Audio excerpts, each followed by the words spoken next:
warahmatullahi wabarakatuh. Halo teman-teman semua, selamat datang di video pembelajaran matematika dengan materi bentuk aljabar. Nah, pada video kali ini kita akan membahas mengenai penemu aljabar, fungsi dan bentuk aljabar, serta pengoperasiannya. Nah, selamat menyaksikan teman-teman semua.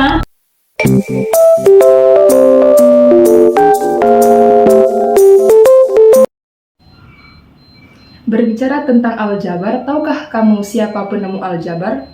Penemu aljabar adalah seorang ahli matematika Persia yang lahir sekitar 780 Masehi bernama Muhammad bin Musa al-Khwarizmi atau yang kita kenal dengan Al-Khwarizmi. Karena pengaruhnya yang begitu besar di bidang aljabar, beliau dijuluki sebagai Bapak Aljabar. Nah, dikarenakan Al-Khwarizmi inilah kita bisa mengenal dan merasakan apa manfaat aljabar sampai sekarang. Lalu, apakah fungsi kita untuk mempelajari aljabar? Aljabar sangat penting dalam kehidupan sehari-hari. Tidak hanya digunakan oleh ahli sains, teknisi, arsitektur, ataupun profesi lainnya. Namun aljabar sering digunakan dalam berbagai kegiatan, contohnya sering digunakan siswa untuk memanajemen uang saku agar ditabung sesuai target, sering digunakan ibu rumah tangga untuk manajemen uang gaji, pemasukan dan pengeluaran belanja, serta sering digunakan oleh pedagang untuk menghitung keuntungan ataupun kerugian serta menentukan modal yang ingin dibutuhkan.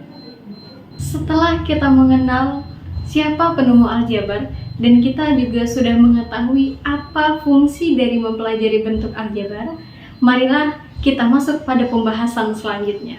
Teman-teman semua, ada yang tahu tidak apa pengertian dari aljabar? Bentuk dari aljabar adalah suatu bentuk matematika yang memuat huruf-huruf atau variabel untuk mewakili suatu bilangan yang belum diketahui nilainya. Contohnya, ada sebuah apel ditambah juga dengan sebuah apel dan ditambah juga dengan sebuah apel lainnya. Nah, dalam buah apel ini kita hanya akan mengambil huruf awalnya saja, yaitu A. Nah, maka didapatlah dia A ditambah dengan A ditambah dengan A menghasilkan 3A atau 3 buah apel. Nah, pada contoh yang kedua, ada sebuah apel ditambah dengan sebuah apel, lalu ditambah dengan sebuah mangga. Nah, sama seperti yang tadi, kita hanya akan mengambil huruf awalnya saja, yaitu A dan juga M untuk mangga. Nah, didapatlah dia A ditambah A ditambah dengan M, menghasilkan 2A ditambah M. Karena mangga hanya 1, jadi angka satunya tidak disimbolkan dalam bentuk aljabar, makanya dia hanya angka huruf M. Bentuk aljabar memiliki beberapa unsur aljabar. Yang pertama ada variabel, yang kedua koefisien, yang ketiga konstanta. Variabel adalah suatu simbol atau huruf yang digunakan untuk menggantikan suatu nilai atau bilangan. Contohnya seperti huruf A, B, C, X, Y, dan lainnya. Sedangkan koefisien adalah suatu bilangan yang melekat pada variabel. Nah, dan untuk konstanta adalah suatu bilangan yang tidak memiliki variabel. Contoh bentuk aljabar adalah 2A ditambah dengan 3, di mana A merupakan variabel yang disimbolkan dengan huruf A. Dan 2 adalah koefisien yang melekat pada variabel A. Dan 3 adalah sebuah konstanta yang tidak memiliki variabel apapun. Selain dari ketiga unsur aljabar tersebut, masih ada satu unsur aljabar lainnya, yaitu adalah suku. Suku merupakan suatu bentuk aljabar yang dipisahkan oleh tanda plus ataupun tanda minus. Nah, suku aljabar ini terbagi dalam 4 pembagian. Suku monomial merupakan suatu suku yang hanya memiliki satu suku, sedangkan suku binomial merupakan suatu suku yang memiliki 2 suku, dan untuk Suku trinomial merupakan suatu suku yang memiliki 3 suku, dan untuk suku polinomial merupakan suatu suku yang memiliki lebih dari 3 suku. Contoh dari suku monomial adalah 2x atau 2a yang hanya memiliki satu suku saja. Dan untuk contoh suku binomial adalah 2x ditambah 3y, di mana 2x merupakan suku pertama dan untuk 3y merupakan suku kedua. Untuk contoh suku trinomial, 2x ditambah 3y ditambah z, yaitu 2x adalah suku pertama, 3y suku kedua, dan z adalah suku ketiga.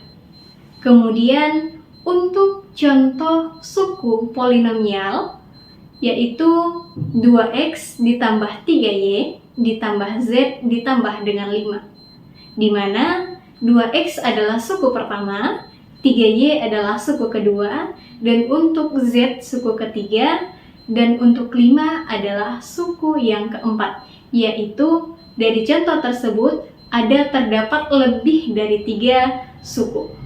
Maka disebutlah dia dengan suku polinomial.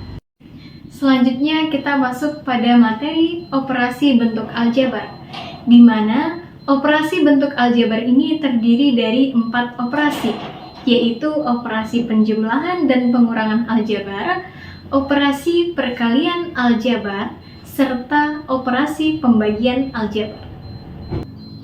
Terlebih dahulu kita akan membahas mengenai operasi penjumlahan dan pengurangan pada aljabar. Pada bentuk aljabar, operasi penjumlahan dan pengurangan hanya dapat digunakan pada suku sejenis saja. Apa sih suku sejenis itu? Nah, suku sejenis itu adalah suatu bentuk aljabar yang memiliki variabel yang sama. Baiklah, langsung saja kita masuk pada contoh. Berapakah hasil penjumlahan dari 2x dikurang 8y ditambah 7 dan 7x ditambah 2y dikurang 5? Langkah yang pertama kita ganti kata dan dengan simbol plus, karena tadi pada soal katanya kita suruh mencari penjumlahan. Nah, kalau pada soal disuruh mencari pengurangan, maka kata dan kita ganti dengan simbol minus. Nah, tadi sudah kita ganti kata dan dengan simbol plus, maka didapatlah dia hasilnya 2x dikurang 8y ditambah 7 ditambah 7x ditambah 2y dikurang 5. Maka didapatkan 2x ditambah 7x dikurang 8y ditambah 2y ditambah 7 dikurang 5. Langkah yang ketiga, langsung saja kita operasikan, maka didapatlah dia 2x ditambah 7x dikurang 8y ditambah 7y ditambah 7 dikurang 5. Nah, yang terakhir adalah langsung saja kita operasikan, maka didapatlah dia dari 2x ditambah 7y hasilnya adalah 9x, 8y ditambah 2y hasilnya 6y, 7 dikurang 5 hasilnya 2. Maka didapatlah hasil akhirnya 9x dikurang 6y ditambah 2. Maka itulah hasil dari penjumlahan 2x dikurang 8y ditambah 7 dan 7x ditambah 2y dikurang 5. Selanjutnya adalah operasi pada perkalian aljabar. Pada perkalian aljabar, kita memiliki 2 jenis perkalian. Jenis yang pertama adalah perkalian antara konstanta dengan bentuk aljabar. Kemudian jenis yang kedua adalah perkalian antara 2 bentuk aljabar. Kita akan bahas satu persatu. Yang pertama, perkalian antara konstanta dengan bentuk aljabar. K dikali AX, yang dimana K adalah konstanta dan AX adalah bentuk aljabar. Jika ditemukan K dikali AX, maka menghasilkan KAX. Perlu diketahui pada soal K ataupun konstanta akan diganti oleh sembarang angka, bisa 1, 2, 3, dan seterusnya. Untuk rumus yang kedua, yaitu K dikali AX ditambah B, di mana K adalah konstanta dan AX ditambah B adalah bentuk aljabar. Kita akan mengalikannya satu persatu, K dengan AX dan juga K dengan B, menghasilkan KAX ditambah KB. Dengan contoh yang pertama, 4 dikali PX. Langsung kita kalikan menjadi 4PX. Dan contoh yang kedua ada 5 dikali PX tambah Q. Kita akan kalikan 5 dengan PX, kemudian 5 dengan Q, menghasilkan 5PX ditambah 5Q. Sangat mudah bukan?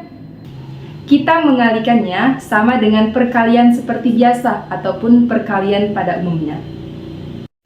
Selanjutnya jenis perkalian yang kedua, yaitu perkalian antara dua bentuk aljabar. Untuk lebih pahamnya, mari kita bahas contoh berikut. Tentukan hasil perkalian dari 3x dikurang 4 dan 2x ditambah 3.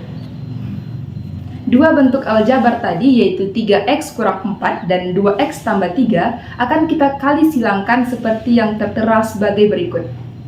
3x kita kalikan dengan 2x, dan 3x kita kalikan lagi dengan 3. Kemudian negatif 4 akan kita kalikan dengan 2x, dan negatif 4 kita kalikan juga dengan 3. Sehingga menghasilkan 3x dikali 2x ditambah 3x dikali 3 ditambah negatif 4 dikali 2x dan ditambah negatif 4 dikali 12.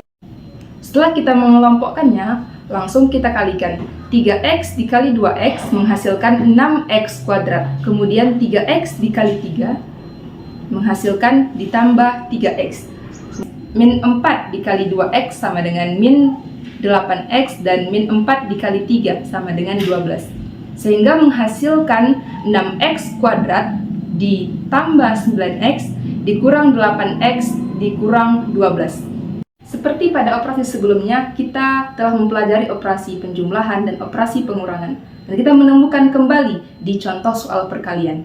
Kita akan melihat manakah suku yang sejenis, yaitu 9x dengan 8x. Kita akan operasikan mereka. 9x dikurang 8x menghasilkan 1x, ataupun kita tulis saja x. Sehingga dari operasi tersebut kita hasilkan 6x pangkat 2 atau 6x kuadrat ditambah x dikurang 12. Jadi itulah hasil dari perkalian 3x kurang 4 dan 2x ditambah dengan 3. Operasi yang terakhir ataupun operasi yang keempat adalah operasi pembagian pada aljabar. Perlu diingat bahwa operasi pembagian pada aljabar untuk bilangan ataupun variabel yang berpangkat, maka pangkatnya tinggal kita kurangkan. Untuk lebih pahamnya, simak contoh berikut. 16x pangkat 5 dibagi 4x pangkat 2. Kita akan memisahkan antara koefisien dengan koefisien, lalu variabel dengan variabel. 12 dibagi dengan 4 dan x pangkat 5 dibagi dengan x pangkat 2. Sehingga menghasilkan 12 bagi 4 sama dengan 3. Dan untuk variabel berpangkat x pangkat 5 dibagi dengan x pangkat 3, kita tinggal kurangkan saja. X pangkat 5 dikurang 3 sama dengan x pangkat 2. 3. Cukup sekian pemaparan materi yang telah kami jelaskan, maka dapat kami simpulkan bahwa penemu aljabar adalah Muhammad bin Musa al-Khwarizmi atau kita kenal dengan Al-Khwarizmi yang mendapat julukan sebagai Bapak Aljabar. Dan aljabar itu sendiri memiliki fungsi dan manfaat yang sangat penting bagi kita dalam kehidupan sehari-hari. Serta bentuk aljabar merupakan suatu bentuk matematika yang penyajiannya memuat huruf-huruf atau variabel yang digunakan untuk mewakili suatu bilangan yang belum diketahui nilainya. Bentuk aljabar ini memiliki 4 unsur, yaitu unsur variabel, koefisien, konstanta, serta suku, dan juga memiliki 4 operasi, yaitu operasi penjumlahan, pengurangan, perkalian, serta pembagian. Terima kasih telah menyaksikan video pembelajaran matematika dengan materi bentuk aljabar. Kami akhiri dengan salam. Assalamualaikum warahmatullahi wabarakatuh. Sampai jumpa di pertemuan selanjutnya.